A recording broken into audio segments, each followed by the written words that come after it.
So what is this? Well, it's not a Land Cruiser. It's not an 80 series. It is something that started life as a 2012 Tacoma, and then right off the showroom floor, it was modified before it had a mile on it. So what's going on here? This looks cool. This looks amazing. But what in the hell exactly is this? So let's start with the purpose of this vehicle. The owner of this vehicle, my friend Carl, who some of you may know, he's been on several podcasts with the spinning tire, burning tire, something like that, with Matt Farah, whatever it's called, burning rubber, I don't remember. I'm kind of hungover as I'm doing this video, so bear with me.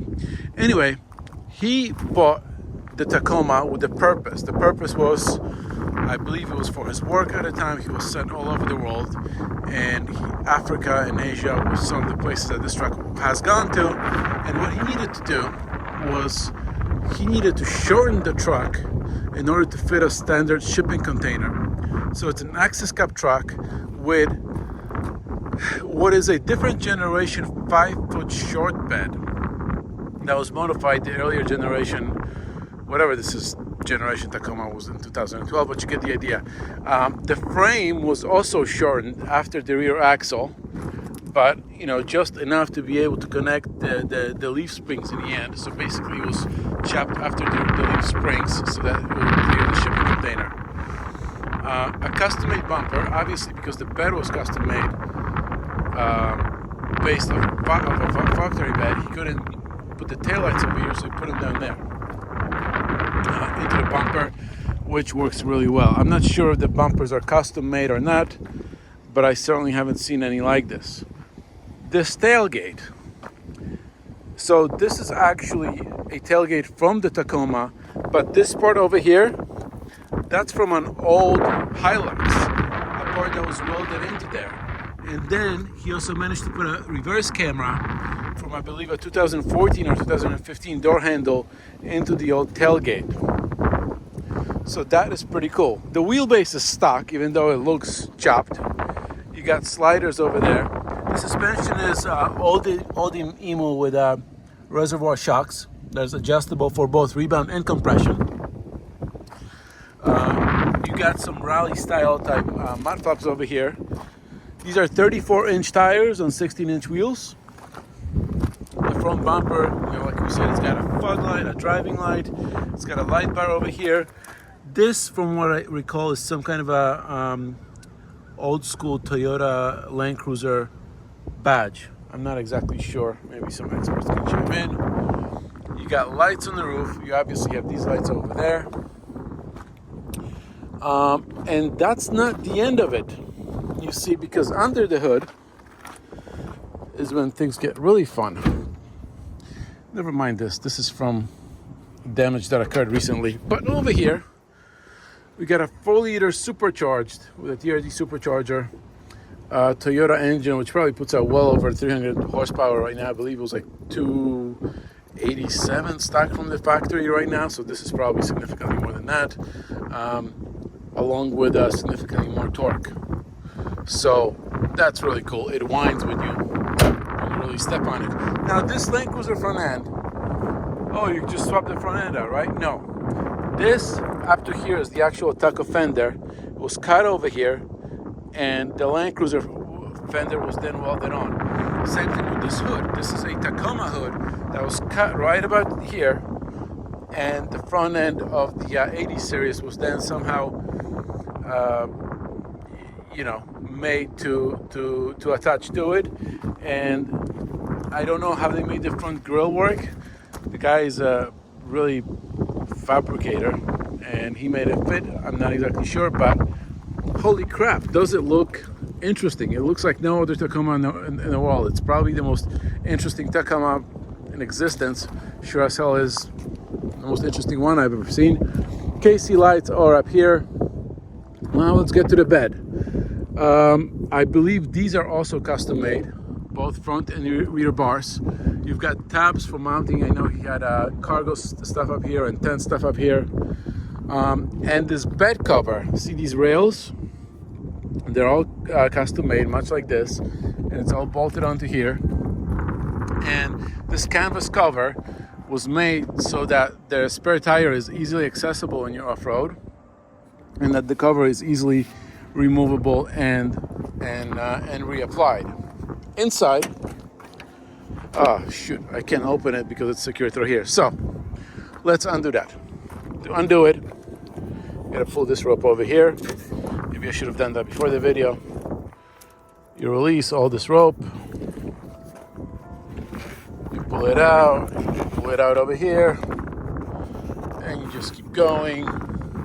It gets tricky over here. You flip that around. Sorry, this is not a trivial task to do with one hand, so bear with me. So you undo this. It's actually a really clever cover. If you know how to work it, which I clearly don't. So you keep going around. Well, maybe I should take a pause and actually let me unhook this. It's going to be easier with two hands. A few moments later. All right, with the tailgate open, you've got two ARB storage drawers over here. This, I believe, is a custom-made cover with tie-downs. You got a shovel over here, high lift jack, more tools, some Gatorade bottles, traction pads, wood for your camping, another shovel over there. So you got a good amount of equipment over here. Then as you get over here, you've got stacks of, I forgot what these cans are called, Rodex cans, whatever. Two of them are for fuel, one of them is for water, and this is a first aid kit over here. Another shovel, more recovery stuff over there. Some camping, just a lot of stuff in here right now. It needs to be closed out. And of course, a full-size spare tire. So this is a hell of a clever setup, the whole truck. I love it. It's an extra cab, meaning there are two jump seats in the back, so it's essentially a two-passenger vehicle. Inside, the only custom things are these switches for various lights, and two more over here. And oh, this is a cool stuff. He's got a neatly hidden radio over here for your off-road driving communications with a mic over there. And it's obviously a 6-speed manual transmission. Combine that with a supercharged engine, it goes. Differentials, it has been re-geared. I believe it's 529. Because of the frame shortening and a number of the bed modifications, the exhaust comes out to the side. It's custom. And yeah, it's basically a hell of a well-made, well put together, super interesting truck, and it's like no other Tacoma like it. And this thing has been all over the world. It's been to at least 3 or 4 continents, which is more than most people. These stripes, they're stickers, but I believe it's a PPF on top of it, so it looks like it's on there pretty well. And it's quick, it drives well, it needs a ton of gas with the supercharged engine, but it's a hell of a unique truck.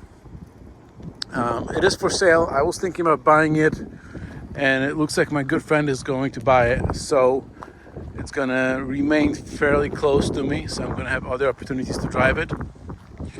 It just didn't fit my style because I need at least a 4-passenger car, and not to sound like an old man, but the manual transmission wasn't working for me. I spent most of my time driving in the city, and my left leg was hurting me because that clutch is pretty stiff on this truck.